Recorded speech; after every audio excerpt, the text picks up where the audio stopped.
स्वागत है। हमारे साथ हैं वीरेंद्र सिंह जो चंदौली के सांसद हैं। जिस तरीके से उत्तर प्रदेश में शासन व्यवस्था चल रहा है, लगातार ये भी कहा जा रहा है कि योगी शासन में सब चीज़ व्यवस्थित चल रहा है, लेकिन हम बात करेंगे कानून व्यवस्था और इनकाउंटर को लेकर। जिस तरीके से लगातार अखिलेश यादव तंज कसते जा रहे हैं योगी सरकार पर, और आरोप योगी आदित्यनाथ भी लगा रहे हैं कि सिर्फ ये दो लोगों की बात ही कर रहे हैं। आप क्या मानते हैं योगी आदित्यनाथ की बातों को लेकर?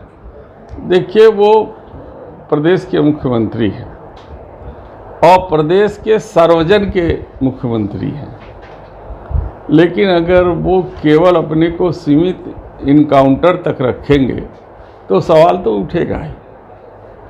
राष्ट्रीय अध्यक्ष जी ने जिन बातों को उठाया कि चप्पल पहनकर एसटीएफ के लोगों ने दौड़ा के काउंटर किया, घर से उठाकर मंगेश यादव का इनकाउंटर किया, अब उस सारी चीज़ों से बचने के लिए, छिपने के लिए कल एक और इनकाउंटर कर दिया और उसको जाति व्यवस्था से जोड़ दिया।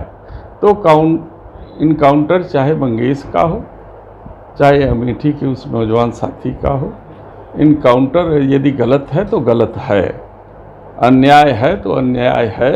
इसका जवाब माननीय मुख्यमंत्री जी को तो देना ही पड़ेगा। लेकिन जिस तरीके से उत्तर प्रदेश की शासन व्यवस्था पे लगातार सपा प्रश्न खड़ा कर रही है, तो आपको नहीं लगता है कि जिस तरीके से योगी आदित्यनाथ लगातार कह रहे हैं कि हम जो कर रहे हैं बेहतर कर रहे हैं? देखिए, भारतीय जनता पार्टी में पुलिस दो तरीके से काम कर रही है। उनका व्यवहार सत्ता पक्ष से जुड़े लोगों के साथ कैसा है और विपक्ष के साथ कैसा है, दोनों में एकदम साफ फर्क नज़र आता है। अभी कल ही मैं गया भी था, एक नौजवान मौर्या का हत्या कुछ लोगों ने कर दिया, उसमें पुलिस की भूमिका पर भी सवाल उठ रहे हैं। उसको माननीय मुख्यमंत्री जी नहीं कोट करेंगे।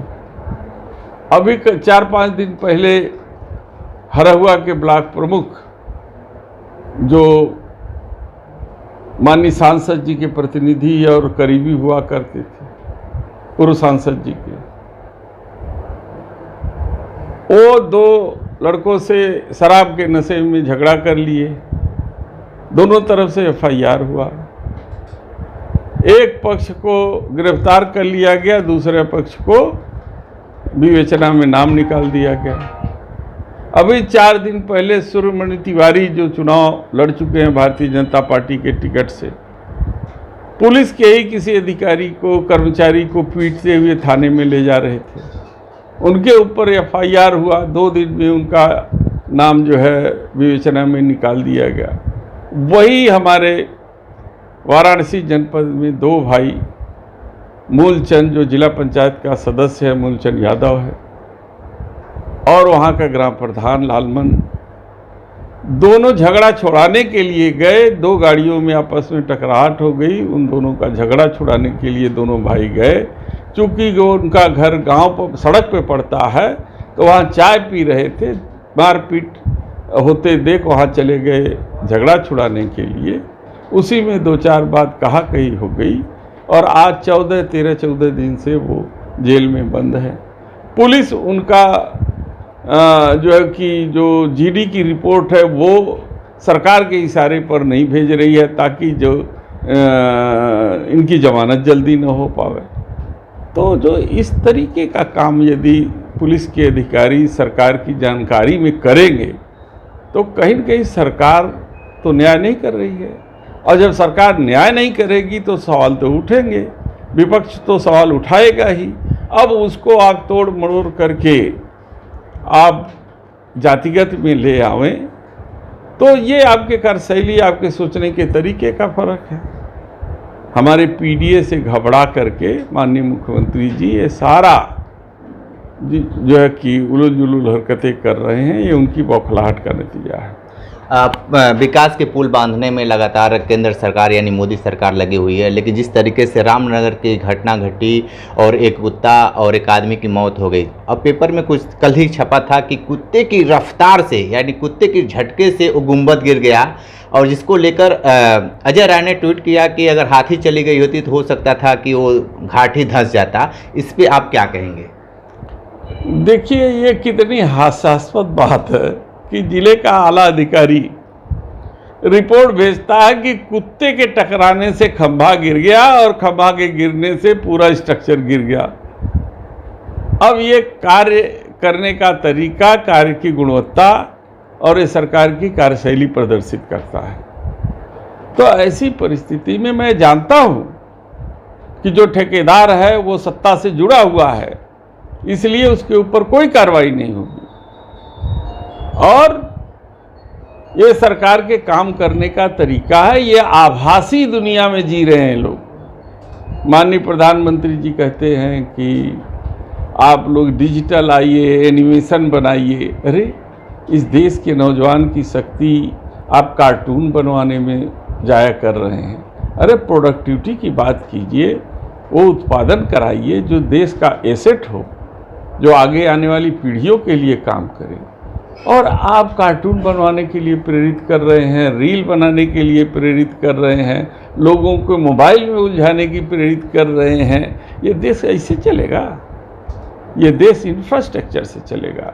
जब तक इस देश में मजबूत इंफ्रास्ट्रक्चर नहीं होगा, तब तक इस देश की वास्तविक प्रगति नहीं स्थापित होगी। वन नेशन वन इलेक्शन की बातें अब तेज हो गई है, इस पे सभी लोग प्रतिक्रिया दे रहे हैं, आपकी क्या राय है? देखिए, ये भी एक स्लोगन है।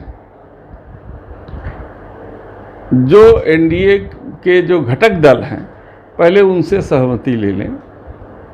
ये चाहते हैं कि अमेरिका के तरीके से जो सारी ताकत राष्ट्रपति के हाथों में होना चाहिए, एक जगह केंद्रित करना चाहते हैं, जो अमेरिका के कानून में है।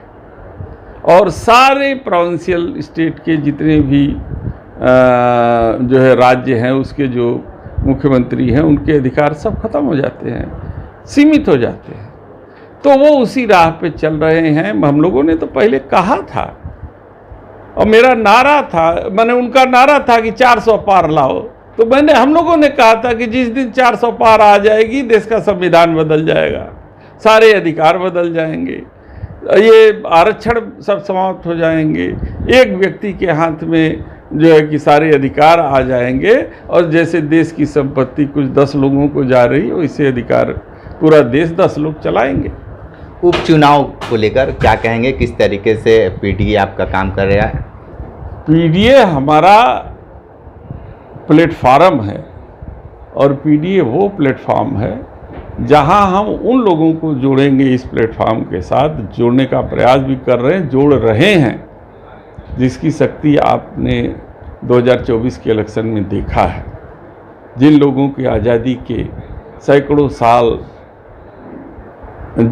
में उनके अधिकार नहीं मिल पाए हैं, उनके परिवार को सम्मान नहीं मिल पाया है, उनको जो जगह इस देश में मिलना चाहिए वो नहीं मिल पाया है, उनके अधिकार और देश के संसाधन में हिस्सेदारी जो नहीं मिल पाई है, ये पीडीए ही है कि उनको उनका अधिकार दिलाएगा, न्याय दिलाएगा, सम्मान दिलाएगा।